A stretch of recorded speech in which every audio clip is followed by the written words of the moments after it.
Hello there, viewers. Good day to you. Welcome back to the channel. We are hanging out today in a 2016 Honda Odyssey. She's got 127,774 miles on the odometer with 30% oil life remaining. And customer states that they have been chasing a vibration for many, many months now, trying to make this vibration go away. Now, when I originally spoke to the customer yesterday, I sort of was starting to believe this thing had a torque converter shutter, because I own a Honda Odyssey. It's a 2014, and it also has a torque converter shutter. So when he was saying he's been chasing after this vibration, that's where my head went. Especially after he said he had already replaced the front brake rotors twice and the rear brake rotors once, and the vibration's still there.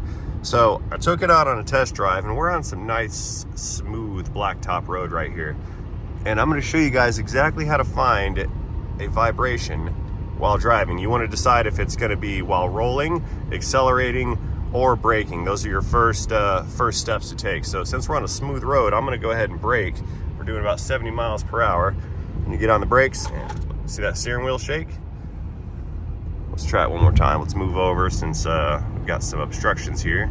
We're gonna speed up to this red light because we're in Florida, running off the road. And there's that shake. Yep, yeah, it's there. It's in the rotors up in the front. Yeah, the thing has it's either surface thickness variation. So you got your rotor, your spinning disc. Now pretend the disc, like that's my hand's the disc, it's sideways, there's one disc in each wheel. Well, those discs can have thickness variation in them, so it'll be thinner and thicker, thinner and thicker, thinner and thicker. As that disc rotates around and it meets the pads inside of the caliper, that thickness variation is going to cause a difference in the amount of friction that's generated just because of the thickness. And so I believe that's what we're feeling here. We're gonna go up over the bridge and try one more brake event. Back this up some. Let's brake it right here. You see that jolt that it just did? So something's moving around, but I think we've got surface thickness variation. Let's bring it back to the shop. I'm gonna get it on the rack, and we're gonna try to use some measuring devices to measure the specifications of this friction material to see if I'm accurate with this brake event. Now, what's curious to me is the guy said he had the rotors replaced twice or something like that. So I'm not sure why these rotors are out of round or have a thickness variation. They could just have some warpage to it.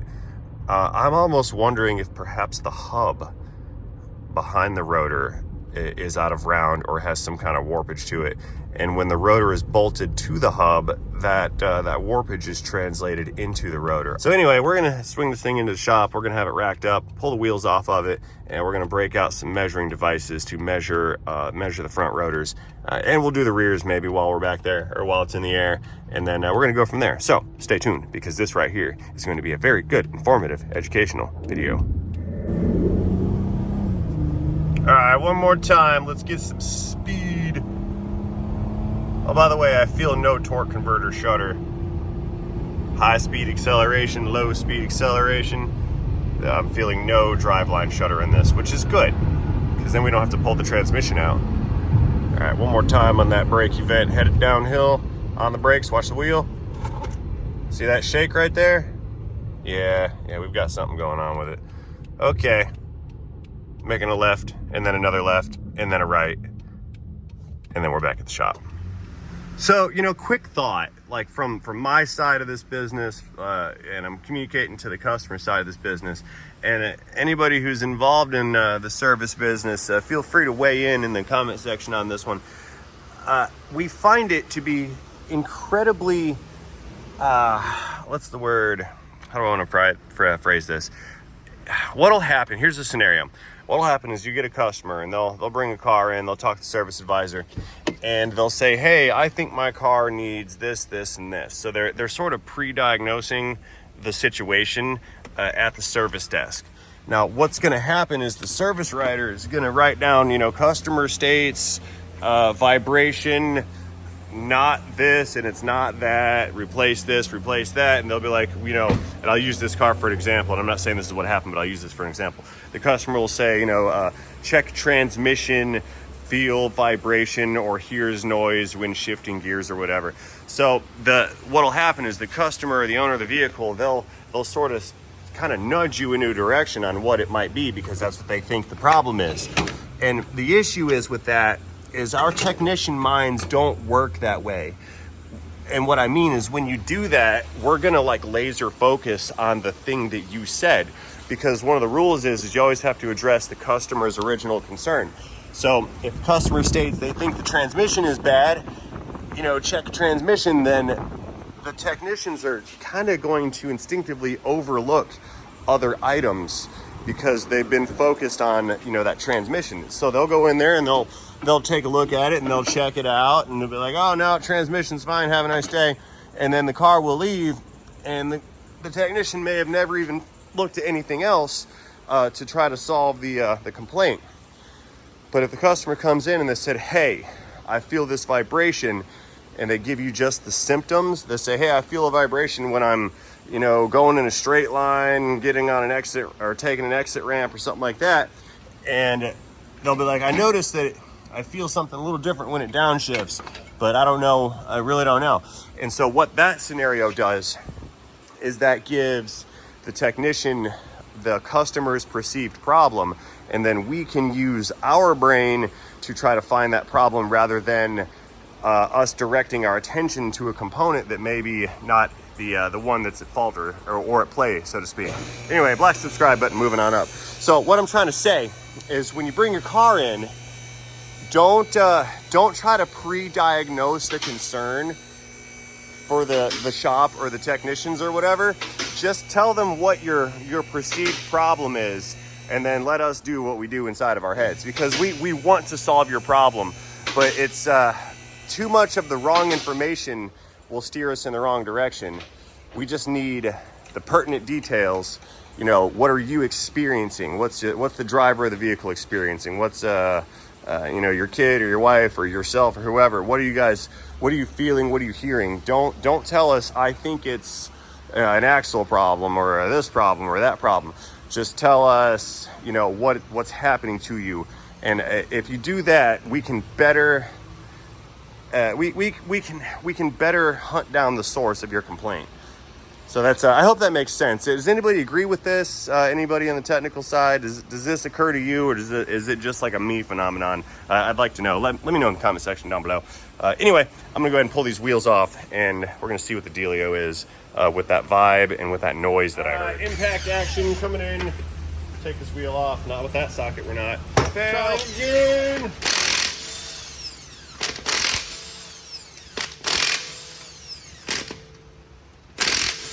They're a little warm.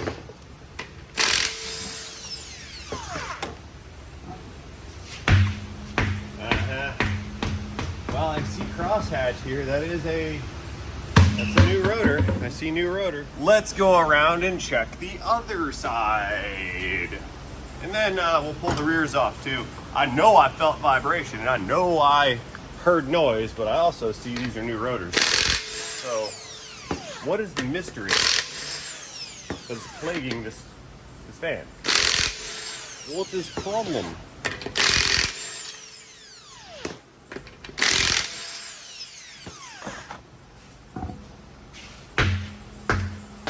See hot spots in that rotor too? Okay. Yeah, see that bluish looking color? And see how it changes colors? That's hot spots. These things have been remarkably warm. Odd, says. All right, let's pull this caliper that's very warm.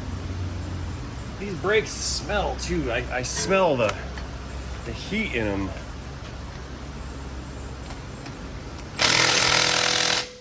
Oh, that's tight.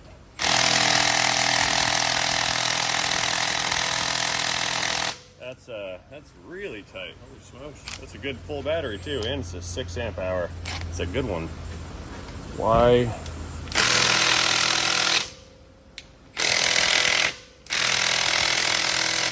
Okay. Ow! I burnt myself.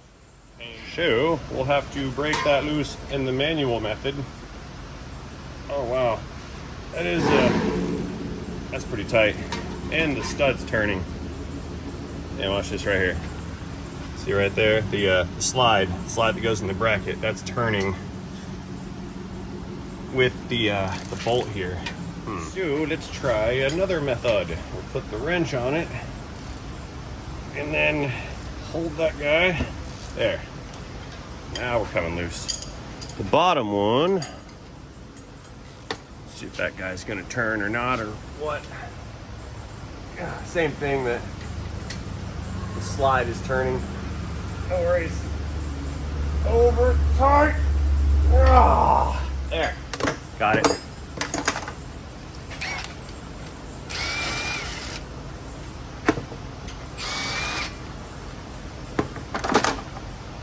Caliper is hot, hot, hot. Okay, so there's nothing here that would suggest some grinding to me. Not on this side anyway. I pulled the rears off and they're all looking very new as well. Hot.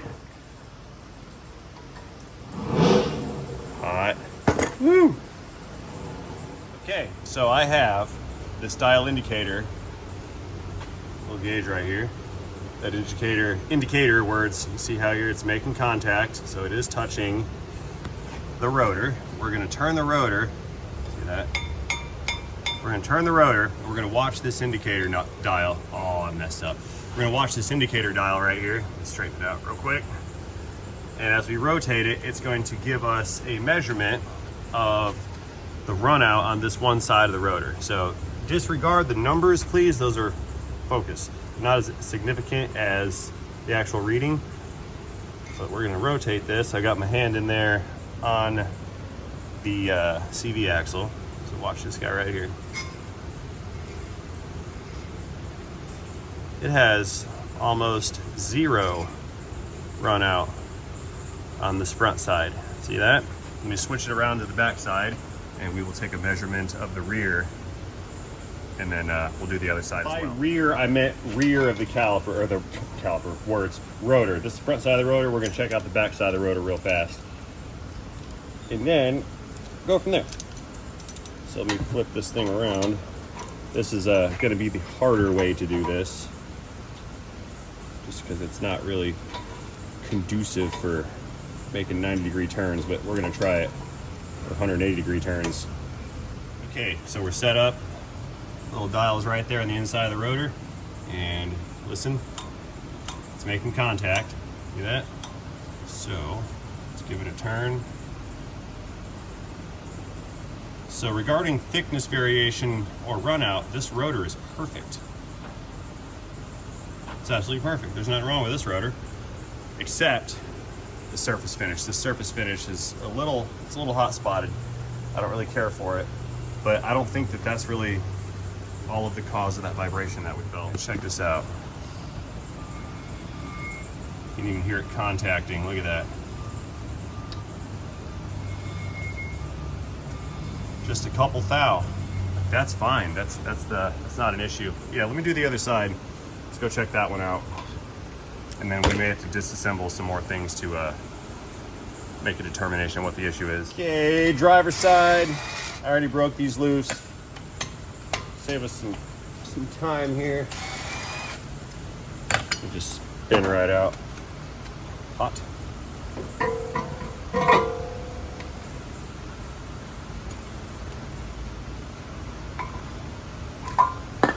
Pad gravity, no worries. Ooh, hot. Okay. Check out this unit here, or this side here, or whatever you want to call it. Snap that on. Now these rotors, although they are like floating type rotors, you see that little screw right there?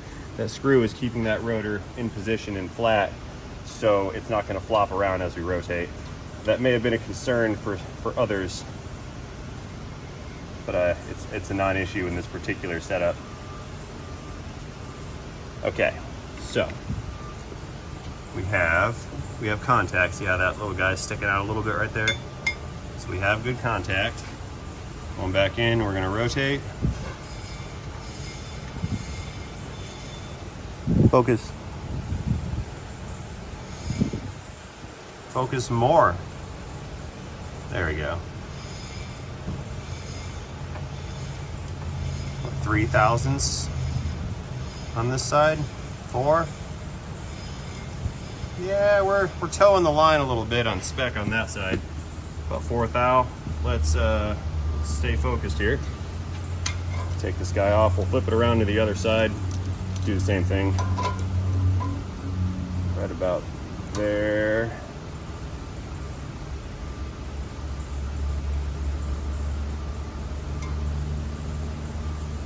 And I know the angle's not perfect and that skews the results, but you know, we're just working on cars here, right? Illumination. Let's see what we can see on this other unit.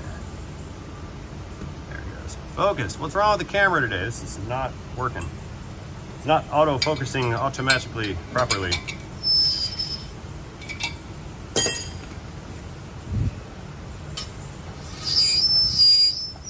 What a wonderful sound I've created. How about that?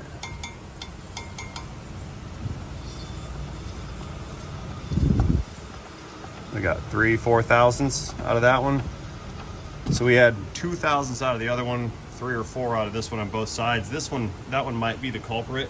I'm gonna pull this bracket off, we're gonna pull the rotor off, and I wanna check the hub surface for a bunch of corrosion. Let's see if it was cleaned up during the last brake job. Because if it wasn't cleaned up, then we transferred some run out from the hub into the rotor, and then when the rotor got tightened down, that's when the warpage takes place. Does that make sense? Makes sense to you, Aaron? A-Rod's here. There he is, he's hanging out. He's watching, he's learning something about brakes. These diesel truck guys don't know anything about car brakes. I don't work on brakes. Yeah. Well, I don't take measurements anymore either, because that's, good thing it was only from Harbor Freight. Harbor, Chinesium, you buy 100 of them for $1.99. Unclick. That's tight. Tight like a tiger. There we go. Get that out of there. We'll pull the socket off. Switch it up to the Go Fast gun.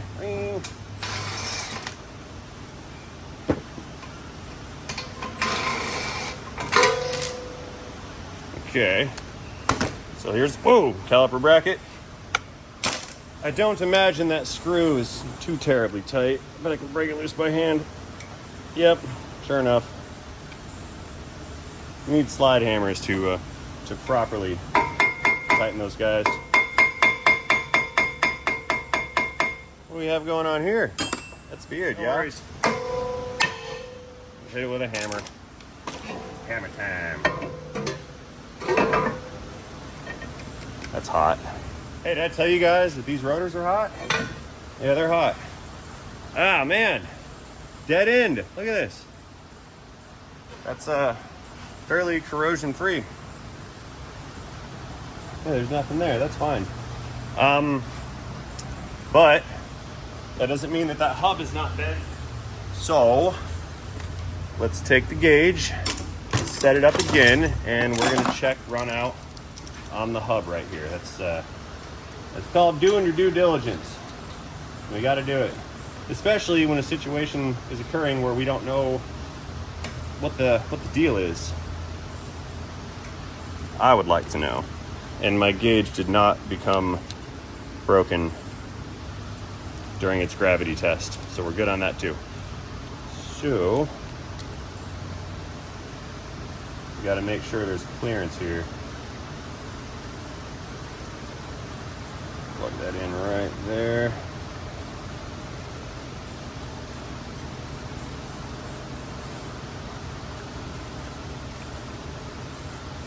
That's not what I wanted to do, but that's fine.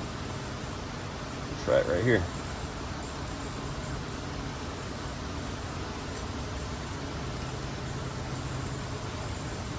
How's that? We're good? Yeah, I think that one's good.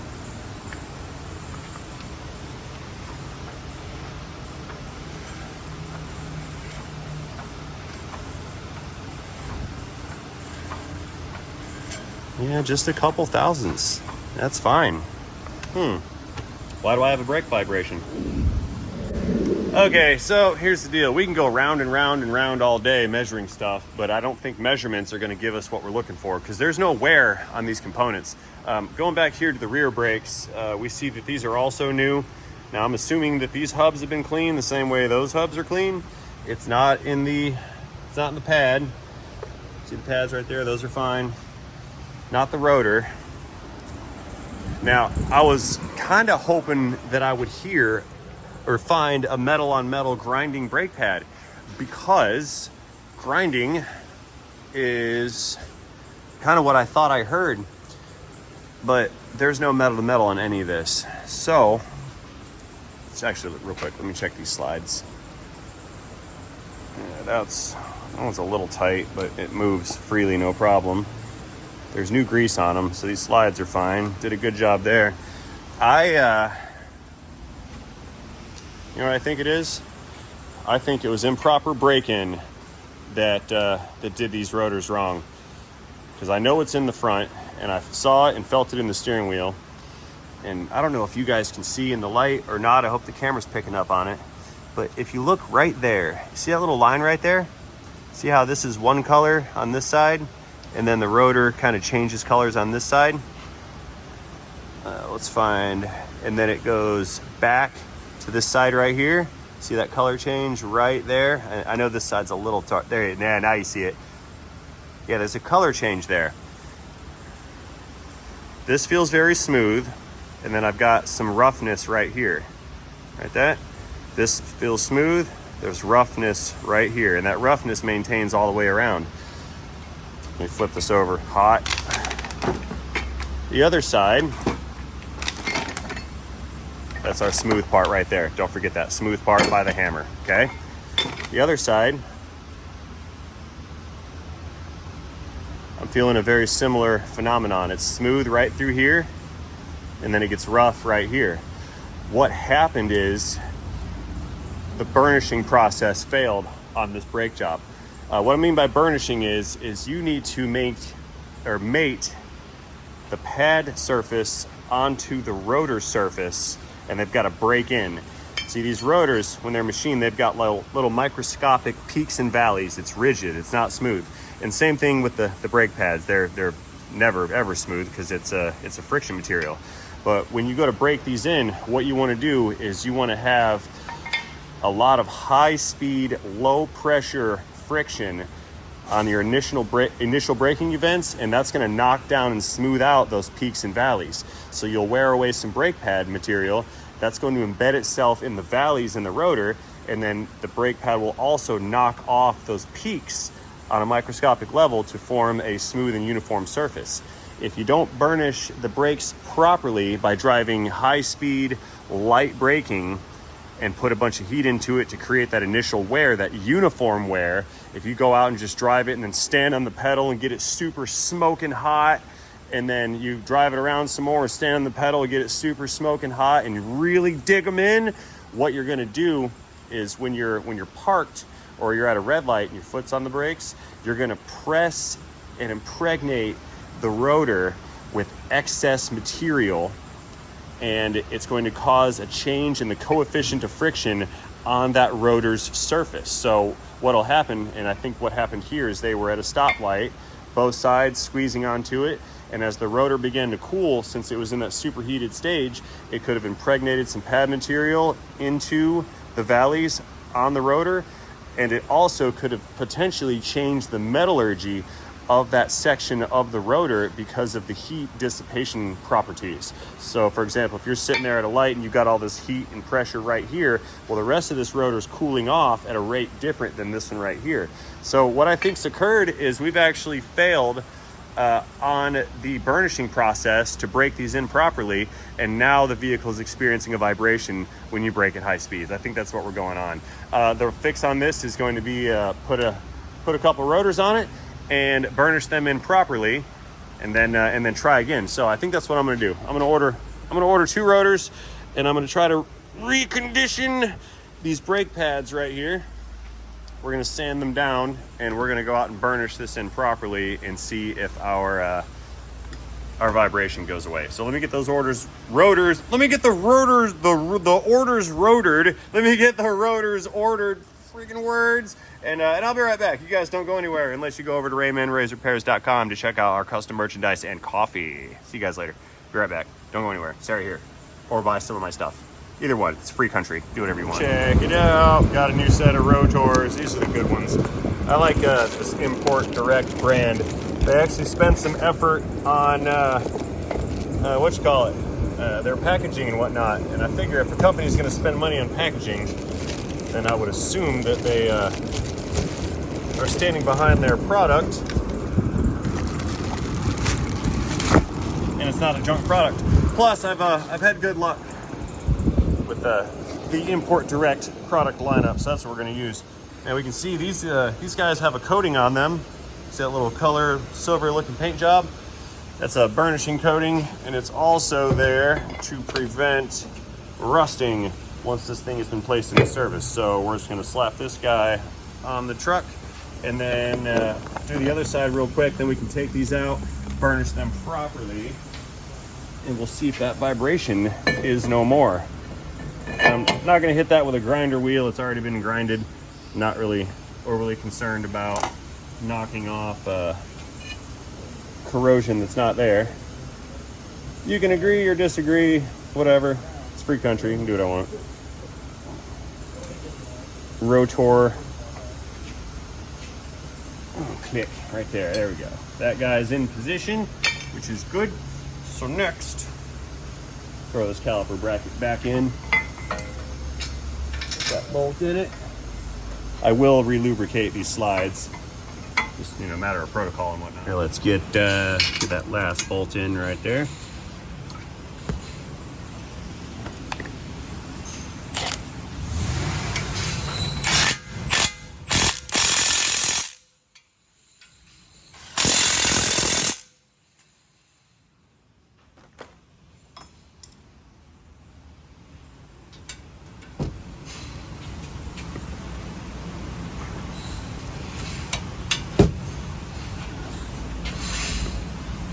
Clickage achieved. Good.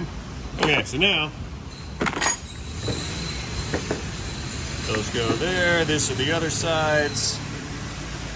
I still have to disassemble this side over here real quick. Back to the ratchet. Get everything swapped out super fast. It's actually been like half an hour has gone by. I had some other things to do that I have now done. Get rid of that guy. Oh, I knew that was over tight. I could feel it.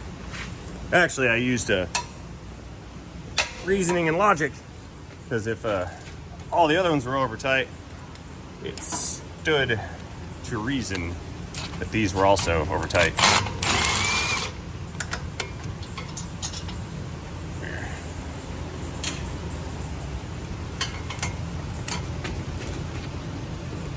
Here, last one.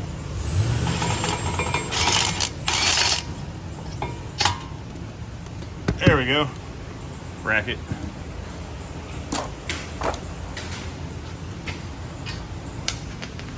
There it is. Got it.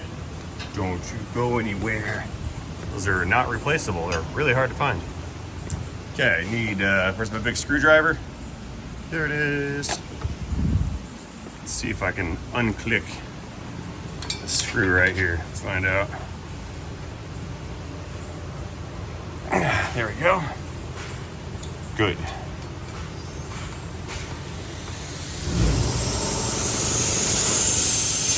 Nothing but air there. Uh-oh.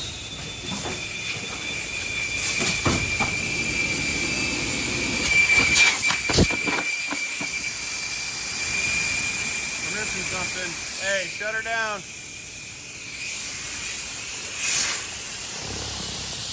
What a cool sound.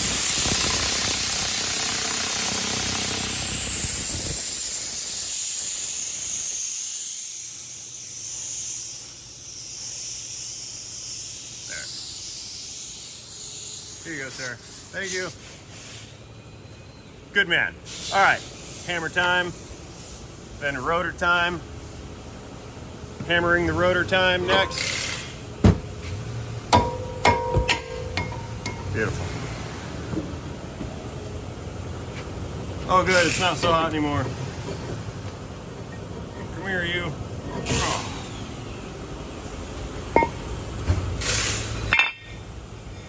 Wagner Who was these? Genuine something something. This is familiar to me. CarQuest. I wonder if these are. This might be import direct rotors. Yeah. Let's go see if the sticker's on the other one.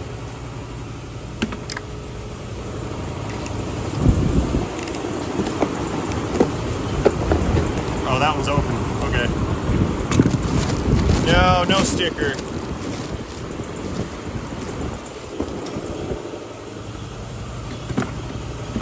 There, throw that thing in the trash can right there. Back over to the vehicular. Let's see. Right about like so.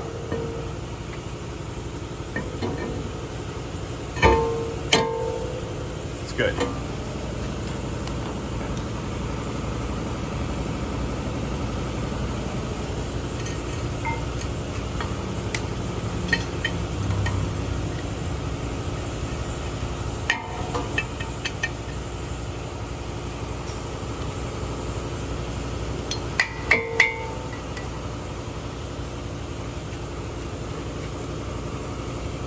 Click. Beautiful. All right, that's good. Throw on the bracket yet again. I'll lube these guys up and then we can, we'll chuck the pads back onto it. I always put the top one on first. That way it's hanging off the bolt instead of just dangling off the bottom bolt. It's my method.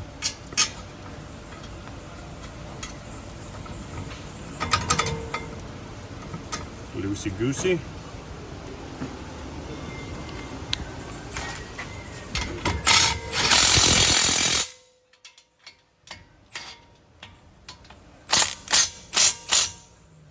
Yep, wrong bolt.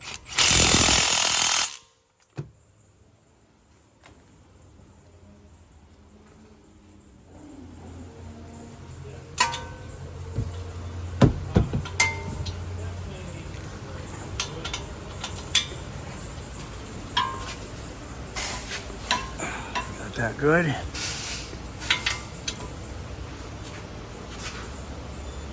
Clickage, good. Okay, so now rotors are on, brackets are on. Need to lube the pins, but I also need to resurface all these pads right here. I don't even know why I walked away with those pads. The little grindy things over here. But we need the air back as well. I need some air. I told them I didn't need air, now I need air. What we're gonna do, take this little abrasive wheel right here and we're gonna knock off that glazed in surface on these pad surfaces and then toss them back on the vehicle.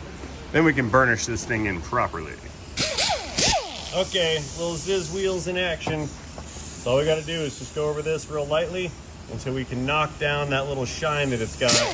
We'll chamfer the edges some so it doesn't make any noise and then call it good. So loud noises, bear with me here for a minute. Turn down your headphones.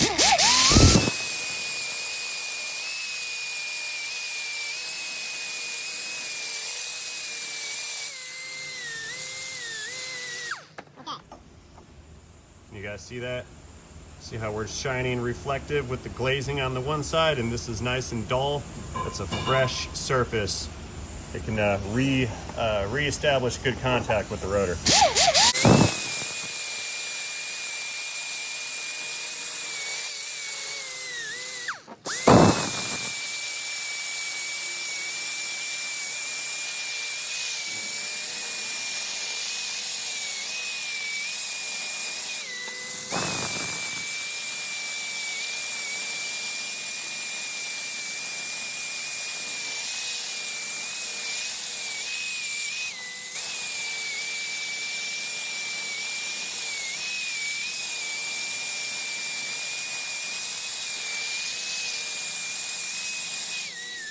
Voila, good to go.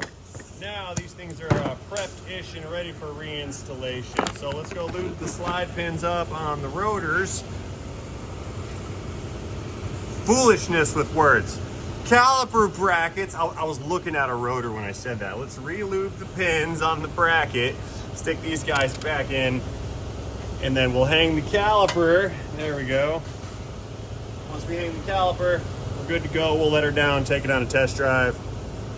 and see if it vibrates or not. All right, a little bit of grease on there. That's too much. Wow. I went overboard on my lube. Ruh-roh. It's fine, just wipe it off. Look at that. There's a big air bubble in there. See it?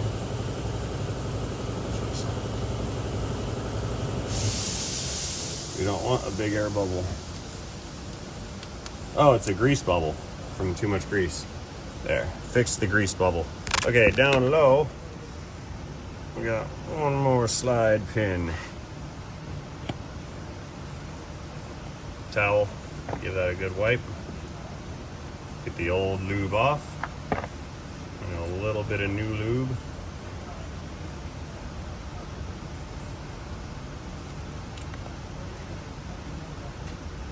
Pop that grease bubble again.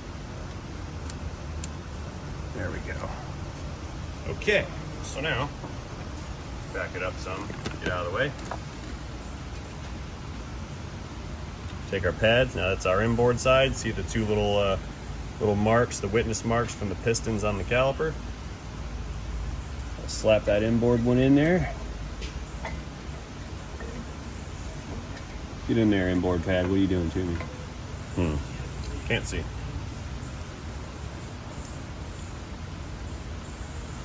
Let's do the outboard one instead.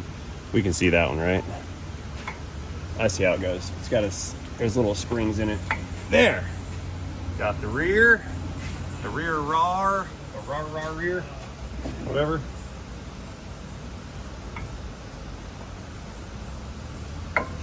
Yeah, that's how fresh this brake job was.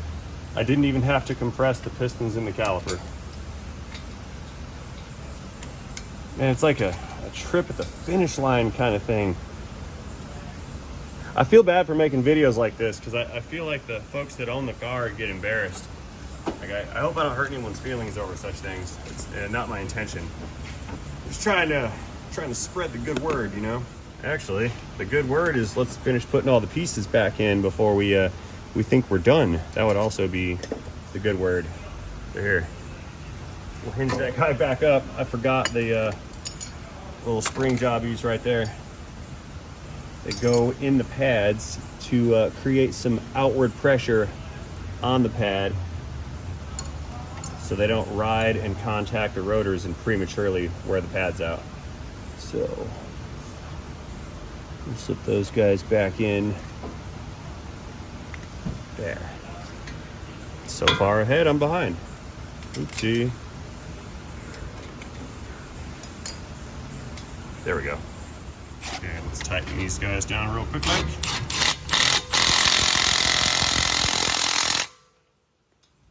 It's not as tight as it was. We're good.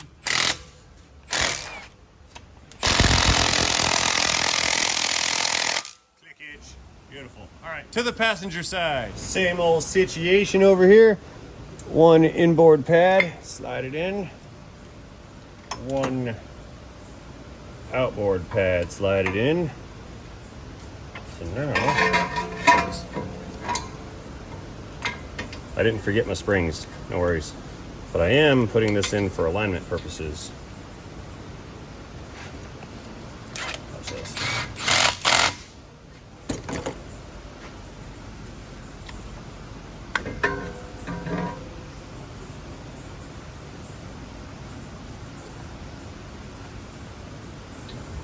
Cool trick. You guys didn't know about that one. Haha. And that's what I get for showing off. Gravity, it was lubricated. That was the problem there. I lubed it, and because I lubed it, it slipped right out of the flanges. Just dip that one in. There we go. Okay. Let's purge the grease. Boom, grease is done. The grease and the air. Airborne grease. Nothing but air there. The grease is gone now.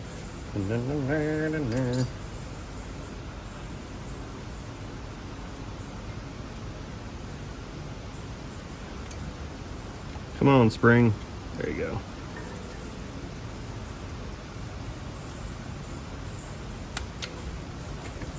Excellent. Okay, we're back together. So I now can toss those wheels back on. We're gonna let her down and take it back out on the road. See if that vibration's gone. Alrighty, wheels are on. We're ready to rock and roll right here. Let's get her off the locks. Second chance, black subscribe button. Moving on up. Release. That's our locks, our safety mechanisms. Gonna bring it down. All the way down. I'm gonna torque these wheels. We're gonna move that van and then we're gonna roll out. All right, let's get this show on the road right quick here. We're gonna squeeze on in. Oh, it's a tight squeeze through there too. Tell you what, the rack thing is in the way of the door. Noah, I didn't ruin the paint. We got a rubber pad on there just in case it touches. Anyway, we're ready to rock and roll. So first thing we're gonna do, since we theoretically did a brake job, is when you hop in, you want to take that pedal, pump it up a couple times, because had I compressed the pistons in the calipers, they would still be in the compressed position. And if you hop in, throw this thing in reverse and go to back out, and those pistons are compressed, meaning they're not making contact with the pads, you go to hit your brake pedal and the pedal will just sink down to the floor, because as it's sinking down, all that it's doing at the calipers is pushing those pistons back out to make contact with the pads. So you want to pump it up a couple times to move some fluid down into there, make the pistons come out. That way they're ready to put pressure on the pads when commanded. So we always want to pump that pedal up first. Actually, first we have to secure ourselves into the vehicle, because click it or ticket and stuff. Anyway, let's go ahead and get this unit backed out. I do not believe anyone is behind us. They're not there, honks for safety. So we're gonna back it out, and I'm going to properly burnish these brakes and seat them the correct way without overheating and without embedding material into the rotors. And I do believe that will solve our vibration. Now, the work order had said something about a vibration also on acceleration. So we might be looking for two different things. I think I mentioned that earlier when we were driving around, but I never felt the vibe on acceleration. And again, I had considered it could have been a torque converter vibration, because my van does the same thing. But I guess we'll just drive it until I can confirm or deny that particular concern. Okay, so again, the idea here is to knock down those peaks and valleys. Oh, I see an ambulance up there. So in order to do that, we want light pedal pressure. So I'm barely touching it, but we want light pedal pressure for over a period of time. That was loud. That was loud. And that guy right there, see that guy? He's rude, because I was parked in the, like kind of on the sidewalk, or where I was pulling out, and I backed up so he could go by. And he didn't even look at me and acknowledge the fact that I acknowledged his presence. I could have sat there and made him go around. So that guy's rude. I don't like him. Just saying. And he's breaking the law, because he's supposed to ride on the road like a normal bicycle, not use the crosswalk on a bicycle. I can't tell who's turning, who's not. That guy's turning. We can go after this truck right here. And the rude guy that's driving in the wrong lane, he can wait right back there. That works for me. So anyway, get some speed up, and I'm just touching the brake pedal, just barely touching it. We're not really trying to stop. Now, when we do stop, or if we're forced to stop, what we do not want to do is stop and then hold brake pedal pressure, because we don't want to use the clamping force of the calipers to press or embed some of that material into the rotors. We don't want that to happen. So we're accelerating. I feel no vibration. Very, very smooth so far. Get up as much speed as I think I can get here. Safely, of course, gotta be safe about it. All right, so here we go. It's a nice smooth road. I'm going to engage the brake pedal. Oh, excellent. Not one bit of vibration. We went from about 70 to 55 or so. I'm still slightly on the pedal again. Now I'm off, and we're just gonna maintain speed, keep on going. We're gonna find a good straightaway and do it again. But we do not want to come out here and just stand on the brake pedal and brake as hard as possible, as quickly as possible. That is not the way to set this up. So we're looking good. No one's behind back there. I can see camera. I see myself. Picking up some speed.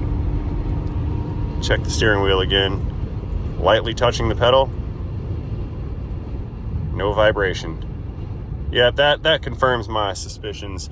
These brakes were not burnished properly after the pad installation, and that caused the vibration because it changed the friction properties of the rotors themselves.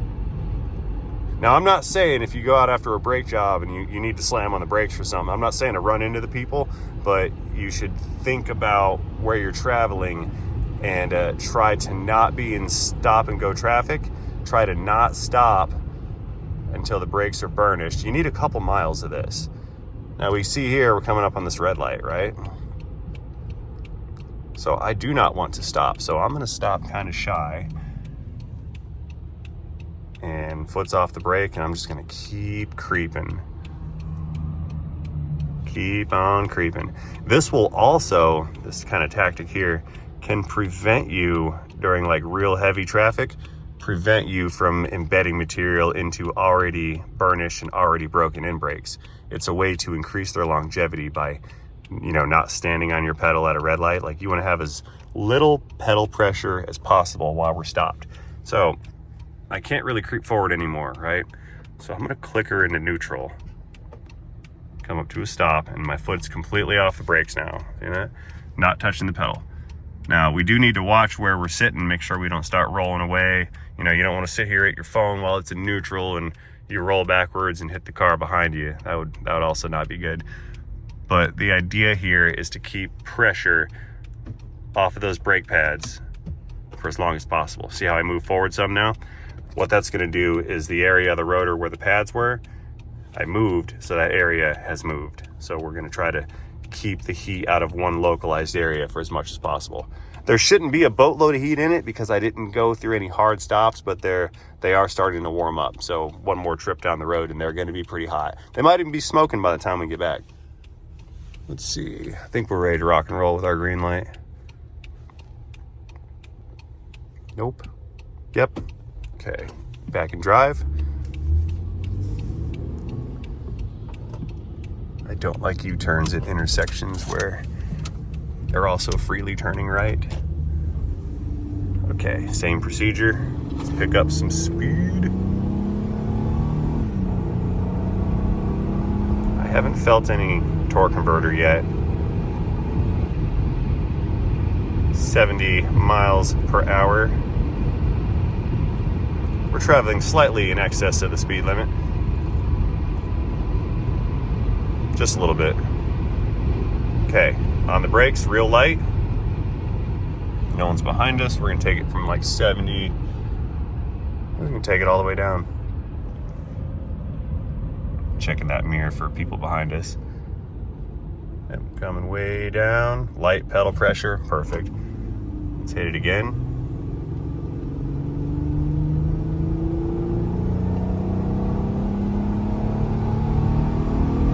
More steam. That's wide open right there.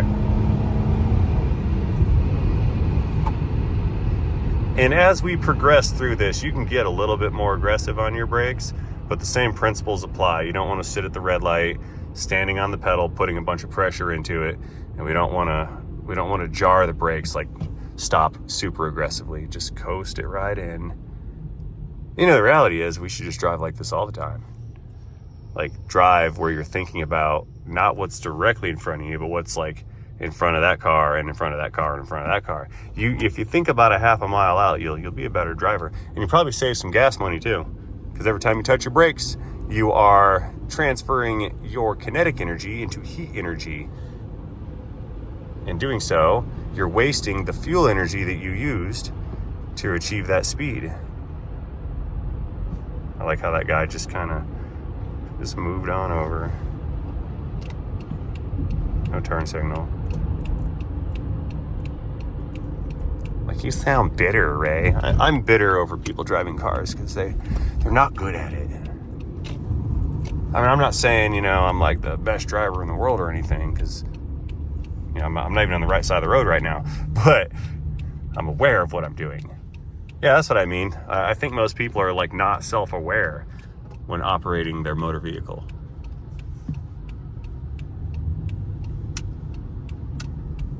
It's important to be self-aware.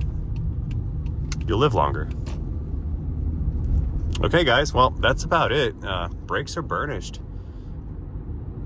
It's ready to rock and roll and turn it back into service. Back to the customer. I think I'll drive it again in the morning. It's late in the day right now, but I think I'll drive again in the morning and try to recreate that vibration while accelerating thing. But I do believe at the end of the day here, we just had a procedural problem during a brake installation. So I'm assuming those rotors are new enough where maybe the guy can return them for warranty or whatever. I'll give them back to him, but this is kind of where we're at. Oh, hello, orange kitty. We have another kitty. I think that's Daddy Kitty right there. The mom cat, we saw her in the Jeep the other day. That's Dad Kitty, I think. He's also extremely feral. Mini feral gatos. Okay, well, guys, we're back. That's about it for this video. I hope somebody out there found this to be somewhat educational and perhaps even moderately entertaining. If you did find this video to be either of those things, please feel free to let me know about that in the comment section down below. Do not forget to engage that like and subscribe button while you're down there. And most importantly, in closing, I'd like to remind each and every person here to head over to RaymanRaisRepairs.com and check out our custom merchandise and coffee. See you guys later. End of video, end of day, end of brake job, end of transmission.